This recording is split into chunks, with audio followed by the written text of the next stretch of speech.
Linn Dunn just put Stephanie White on blast, and Indiana Fever fans are absolutely losing it. What started as a quiet frustration behind closed doors just exploded into full-blown front office chaos. And trust me, this isn't just noise. This could change everything for Caitlin Clark's future in the WNBA. The drama in Indiana? Yeah, it just went from bad to messy, and now the entire league is watching. So let's break it down. Linn Dunn, the Fever's front office boss, just nuked social media with a not-so-subtle shot at her own head coach, Stephanie White. And when front office execs start calling out their coaches publicly, that's when you know the locker room isn't just tense, it's in full meltdown mode. Now, before we dive deeper into this circus, let's be honest about what's really been happening with the Fever this season. Everyone thought this team was going to be dangerous, playoff ready, contenders. They stacked the roster with veterans, names like Dewana Bonner, Natasha Howard, Sophie Cunningham, and Sydney Colson. On paper, it looked like a winning formula, but on the court, they've been more unpredictable than dial-up internet in 2003. So I had a film breakdown prepared today, but I'm actually going to go a different direction. This is a rant because we have to talk about the state of this Indiana Fever team,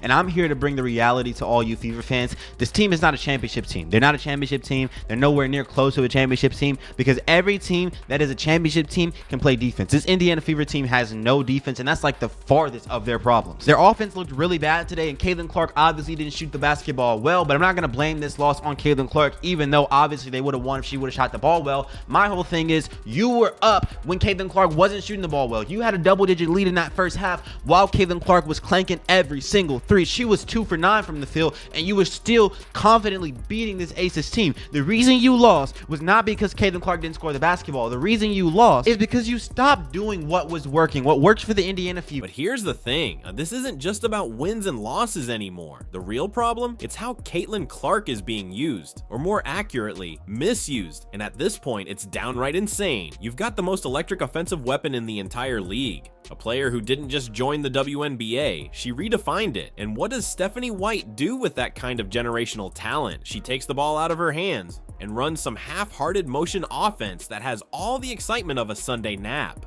You've got a walking highlight reel, and instead of letting her cook, you've got her standing in the corner watching plays unfold like a confused spectator. Biggest thing is what we have to do as a staff to get her better looks, like higher quality looks. Every game plan is going to be to make her score inside the three-point line, right? And the different ways that they're going to do that. Physicality, coverage, showing bodies, all the different things. And, we have to do a better job of getting her higher quality looks. I'm not worried about Caitlin's shot. Let me break it down for you. This so-called motion offense they keep running, it's basically just a bunch of players standing around, swinging the ball back and forth, waiting for something, anything to open up. It's the kind of playbook you see in middle school gyms when the coach ran out of ideas. Basic, predictable, and painfully slow. And when you've got Caitlin Clark, a once-in-a-generation offensive weapon, this system becomes an absolute joke. Running a motion offense with her on the floor is like owning a Ferrari and never taking it out of first gear, just cruising it around a parking lot like you're scared of the gas pedal. A big fan of what she's already been able to accomplish in the spotlight, tremendous spotlight. And I also think that she's going to adjust to the pros better than people think she is. Everybody wondered if Aaliyah Boston would, and look what she did. Aaliyah had good strength when she came in. She came from an outstanding program. She was smart. She had great work ethic, and Clark has all of that too. When you watch Clark, you think, how does she hit those threes from the logo? How does she make those great passes? She's physically strong. She's got great strength in her legs, in her core, and in her hands. And so I'm expecting her to have an impact on the WNBA. Let's rewind for a second. Back at Iowa, Caitlin Clark wasn't just part of the offense, she was the offense. She ran a read and react system where she made the decisions, called the shots, and lit up the scoreboard. She was the engine, the spark, the whole machine. And when Indiana finally let her do her thing, like in that recent win over the Liberty, she accounted for 54 points through scoring and assists alone. That's what happens when you stop forcing her into a system she doesn't belong in and let her play the way she was built to play. But now here's where things go from frustrating to explosive. Linn Dunn, who's technically been bumped upstairs into a senior advisor role, which sounds a lot like we're sidelining you, but please don't quit, decided enough enough was enough. She hit social media with a cryptic post saying, "You can't expect players to execute what you don't drill in practice." Sounds innocent on the surface, right? But anyone reading between the lines knows exactly who that was aimed at, Stephanie White. And the timing couldn't be more obvious. This came right after another sluggish, disappointing performance, where the offense looked lost, players stood around like statues, and Caitlin Clark looked completely frustrated trying to carry a team inside a system that holds her back. It's like watching someone try to jam a square peg into a round hole. You know something's gonna break, and if you think the fans haven't noticed, think again. They've had enough. One fan literally asked, "Why did we give Katie Lou Samuelson $180,000? Another said straight up, "We're done with Stephanie White." And these aren't casual fans. These are the ones buying tickets, streaming every game, and riding for this franchise through years of irrelevance. So when the loyal base starts turning this early in the season, that's a red flag bigger than anything they wave at a NASCAR race.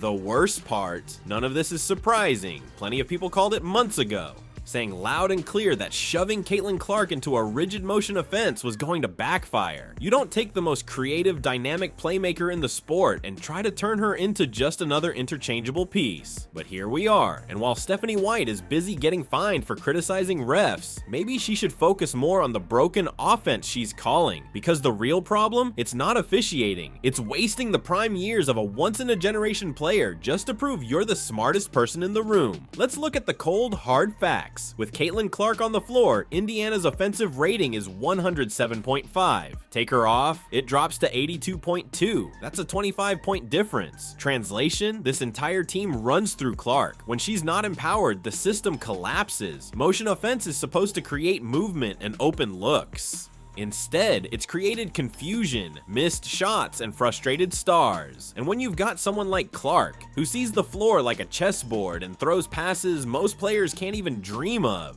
why would you ever take that away? It's like signing Steph Curry, then telling him he can only shoot from mid-range. And don't even get me started on this whole, this is a player who led Iowa to back-to-back national title games, broke records, and turned women's basketball into appointment TV. You don't fix what isn't broken, but clearly someone forgot to tell Stephanie White that. And here's the part that really hits hard. Linn Dunn knows what championship basketball looks like. She was part of the 2012 Fever title run. She knows how to build culture. She knows how to build winners. So when she's calling out what's going wrong, you better believe it's time to listen. Because while Indiana's still trying to figure out how to use its superstar, other WNBA teams are already building around theirs. And that difference is showing up in the standings. Just take a look at what Vegas has done with Aja Wilson, or how New York built around Sabrina Ionescu. Those teams didn't ask their stars to adjust to a system. They built systems around their stars. That's what you do when you've got elite talent. You elevate it. You don't water it down. You unleash it. Now remember, before the season even started, Caitlin Clark told reporters she came to Indiana to chase championships, not mediocrity, not to blend in. But how are you supposed to compete for a title when you won't even use your best player to her full potential? It's like entering the Indy 500 and slapping a speed limit on your engine. And with the WNBA at its most competitive point in years, and with powerhouses like the Liberty and Aces, and veteran-heavy squads like Connecticut still dominating, you can't afford to get it wrong. If Indiana really wants to be in that conversation, they need to stop playing it safe and start playing through their superstar. The motion offense might work for certain teams, but this isn't certain teams. This is a team with a once-in-a-generation floor general. A player who can shift momentum with a single pass, change the game with one shot, and make everyone around her better. You don't bench that creativity inside a system. You build the system around it. But here's where it gets messy. All this drama is unfolding at the worst possible time. Stephanie White just took a leave to handle personal matters, and while no one should speculate on someone's private life,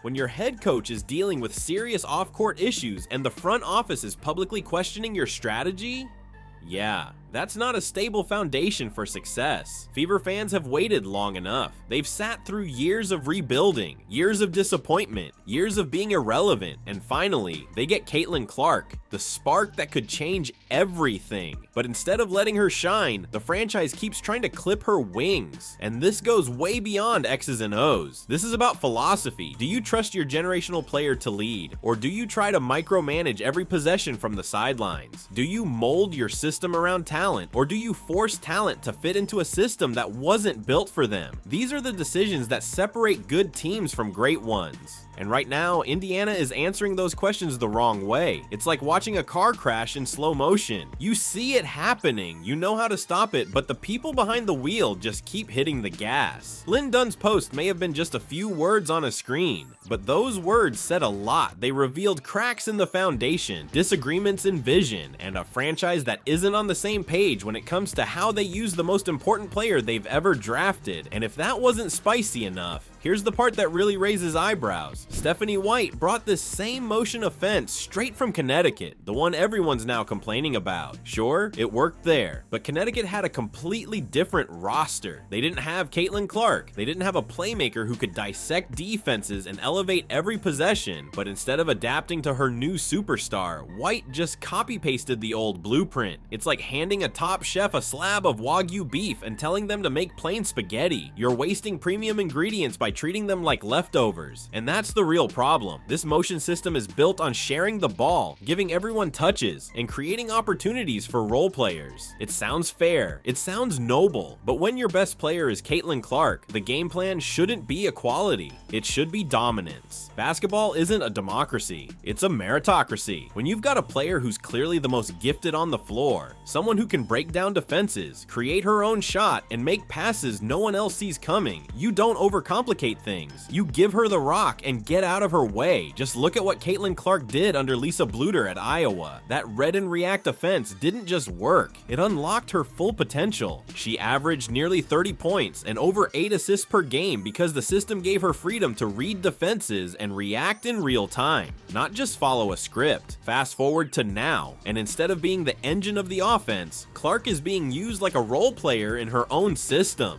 She's stuck setting screens, swinging the ball side to side, and hoping a good shot magically appears. Instead of creating those moments herself, it's backward, it's inefficient, and honestly, it's wasting what makes her special. That's why Linn Dunn finally stepped in. She didn't just randomly post coaching philosophy online, she was sounding the alarm. She saw what we all saw, a generational talent being boxed into a system that doesn't fit, while her second-year growth is being stunted. This is supposed to be the season Caitlin makes the leap, from rookie sensation to MVP contender. Instead, she's being told to adjust to a motion offense that doesn't match her playstyle, and the frustration is starting to show. The numbers prove it. When Clark is running the show, Indiana's offense hums. They move the ball better, score more efficiently, and actually look like a team with direction. But when she's parked in the corner waiting for a pass or watching possessions play out like a bad script, it's a mess. Nothing flows, nothing clicks. And what makes this even more painful is that we've seen what's possible when she's unleashed. That 32-point explosion against the Liberty, that fourth quarter takeover, that wasn't a fluke.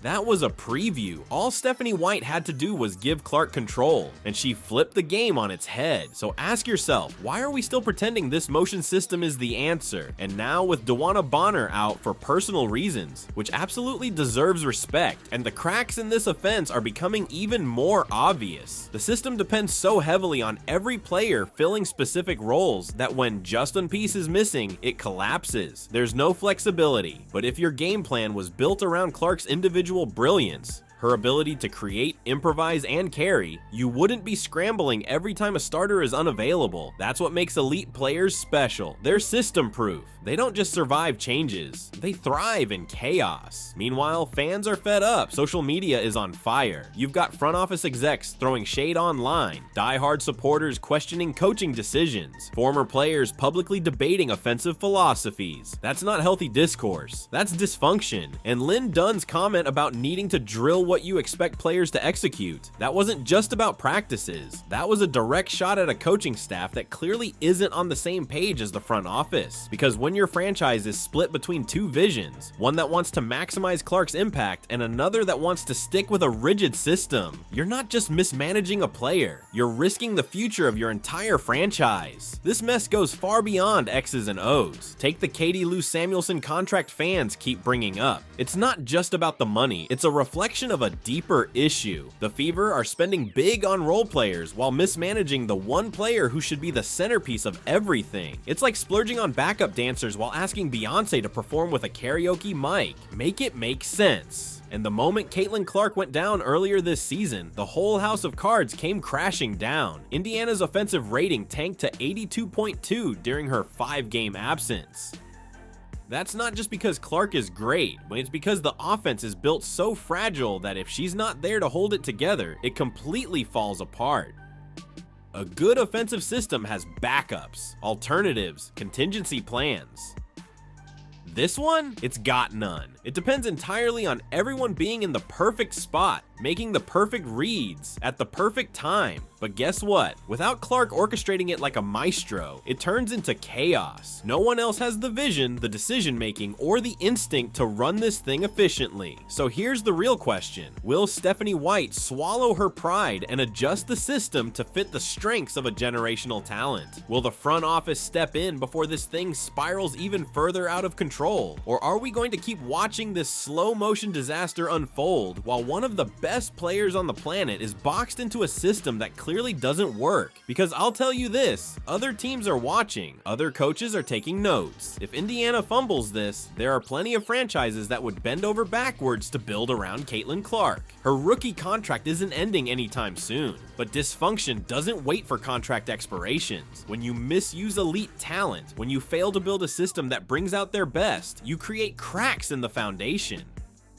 Cracks that can turn into earthquakes. This isn't just about basketball anymore. It's about respect. Respect for what Clark brings to the table. Respect for her game, her leadership, and her once-in-a-generation ability. You don't take someone extraordinary and try to make them fit into something ordinary. You reshape the system to let them shine, to let them dominate. This post from Linn Dunn, it's just the first shot fired. Things are heating up, and if the Fever don't course correct soon, this situation is going to spiral fast. We're talking front office shakeups, coaching changes, maybe even player decisions down the line. Indiana is at a breaking point. The next few weeks will tell us everything. Whether this organization finally gets it right or fumbles the greatest opportunity they've ever had. You've got Caitlin Clark in her prime. Use her right. There risks becoming the biggest what-if story in WNBA history. So what do you think? Should Stephanie White switch things up and build around Caitlin properly? Or is it too little too late? Drop your thoughts below, smash that like button, and subscribe if you want more wild WNBA drama, because trust me, this fire is just getting started.